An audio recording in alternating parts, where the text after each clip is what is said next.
Hi everybody, my name is Austin Will, I'm Molly Goodwin. I'm Kendall Beekler. and today we'll be pitching current issues within the foster care. This is Robert, Leroy, and Sean. They were all three placed into foster care recently.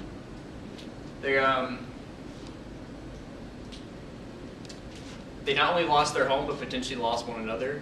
Due to the lack of resources or lack of foster parents, children or siblings are divided up into multiple foster homes within different states. In this particular case, all three boys would not only be placed into separate homes, but potentially placed into 3 separate states. In order to prevent this, social workers called every foster parent they could think of that would potentially take on 3 more foster children at one time. The 3 brothers were able to stay together, although the foster parents that took them in now have 6 children to take care of. This causes an issue because parents become overwhelmed and no longer want to become foster parents at all, and this leaves the children without foster parents again. This is a prime example of our problem pain. One of the biggest issues in the foster care system is the recruitment and retention of quality foster parents. So I talked to Amy Priest, who was a former social worker for 17 years for a private foster care agency, and she opened our eyes to the problem of the recruiting and retaining of quality foster parents. And she told us that there's a nationwide shortage of foster parents right now, and especially in Indiana because there's an all-time high number of children in the foster care system in Indiana. And due to this, the children don't have proper homes. So they are being placed in homes with too many other children. Siblings are being split up from one another, and children are being placed farther away from their birth parents, which can cause problems with the reuniting process because they're not able to go on their visits or see their children enough. And this graph shows the number of children who had to go into the foster care system just because of parental drug abuse. And the red line is Indiana. Then you can see that it blows all the other states out of the water. And some of the other states on there are Illinois, Kentucky, Missouri, and Ohio. And they're relatively the same size as us, and they're close to us in the United States. So you would think they'd be about the same, but Indiana is exponentially higher. And according to WNDU, which is a South Bend news channel, there's 16,407 children in the Indiana foster care system, which is a really high number. And parents are afraid to be foster parents because they don't want children to come into their homes and destroy their families or steal from them, which is a misconception that a lot of people have. And the Indianapolis Business Journal said that on average, Indiana has 13 out of 1,000 children that have to be placed in out-of-state care, but the national average is only 5.5 children out of 1,000 per 1,000 children.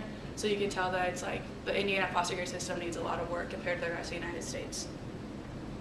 And Amy said that some possible solutions for us to look into would be more public service campaigns to educate the public, hiring more trained workers so the caseloads aren't as big, and supporting the placements with the children so that they are more successful. So in order to come up with a solution, it's really beneficial to understand the issue. In today's world, foster parents really need to know and understand about child's brain development and then how the impact of trauma can really affect that. So via our primary source, Amy, of what should be done to fix this issue, you should really look into hiring a foster specialist whose sole job is to recruit and train foster parents in order to be able to successfully have these children. And then what should be done via our secondary source, we should be able to recruit more families and retain them longer. That way we have a less likely chance of having a lot of children homeless. Number 2, concentrate your resources in the most productive places. So find the most successful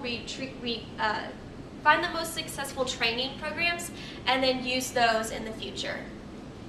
Number 3, identify and eliminate roadblocks in recruitment process. And then via our primary source, Amy, what is currently being done to fix the solution? Community activist groups called Systems of Cares is bringing together multiple community services and working with these children to tackle social issues that they might have. And via our secondary source of what is being done in the U.S., background checks and research on qualities of homes are being done because children are more than likely want to live in a better quality home with better quality parents versus more of a rundown community.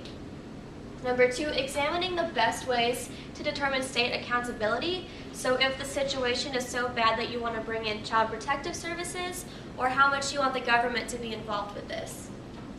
Number 3, exploring ways to increase the public's understanding of the vital role that foster parents have on these children. If we as a public don't really understand that, we might not see this as a big issue at all. And number 4, talking about intervention programs, so these foster parents can play an important role in improving behavior and success in these foster children. So in conclusion, the current issue in the foster care system is the recruitment and keeping foster parents in the system. This causes children to be shipped out to other states, therefore causing more trauma than needed. Thank you guys.